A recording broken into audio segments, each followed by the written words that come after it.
ரஜோகுணம். ஸ்லோகம் 111. இல்லாததை தோற்றுவிக்கும் விக்ஷேப சக்தியானது ரஜோகுணத்தினுடையது. செயல் வடிவானது. அதிலிருந்து பழைமையான சிருஷ்டி வெள்ளம் பெருகியுள்ளது.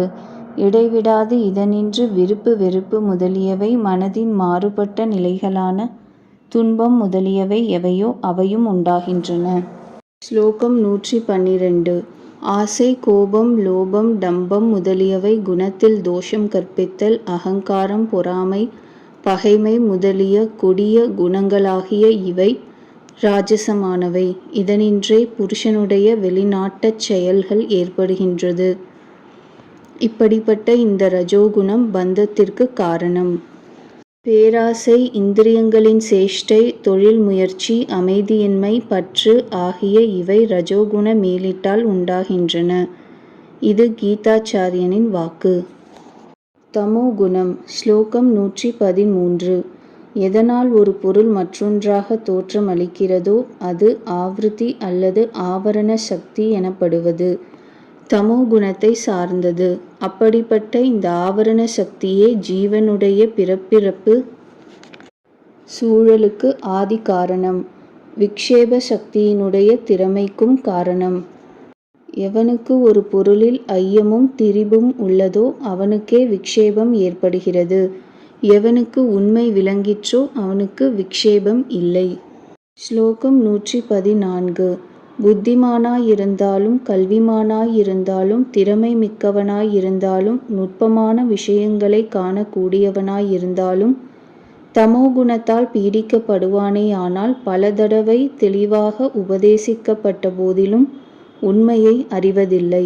மதிமயக்கத்தால் கல்பிக்கப்பட்டதையே சத்தியம் என்று கருதுகிறான். அதனுடைய குணங்களை பிடித்து கொள்ளுகிறான். கொடிய தமோகுணத்தின் சக்தியாகிய இப்பெரிய ஆவரண சக்தி மிகுந்த பலமுடையது.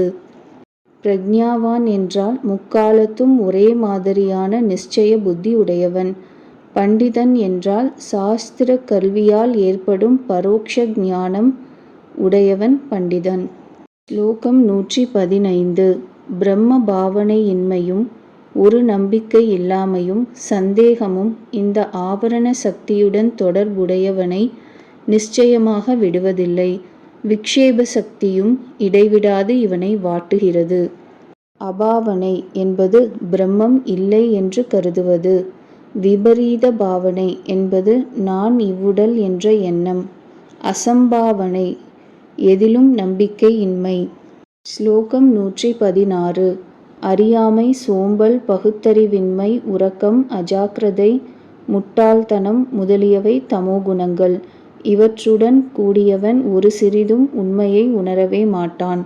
உறங்குபவனைப் போலும் தூணைப் போலும் இருந்த இடத்தில் இருக்கத்தான் செய்வான். ஞானமில்லாதவனும் ஸ்ரத்தையில்லாதவனும் சம்சய சித்தம் உடையவனும் நாசமடைகிறான். இது கீதாச்சாரியன் வாக்கு. மூடத்துவம் என்பது ஒன்றை மற்றொன்றாய் அறிதல். சத்வகுணம். ஸ்லோகம் 117. சத்வகுணம் நல்ல நீரைப்போல் பரிசுத்தமானது. அப்படி இருந்த போதிலும் ரஜோகுண தமோகுணங்களுடன் கூடும்போது பிறவித் தலைக்கு காரணமாகிறது. அதில் ஆத்மாவின் ஒளி பிரதிபலித்து சூரியனைப் போல் ஜட உலகனைத்தையும் பிரகாசிக்கச் செய்கிறது. ஸ்லோகம் 118.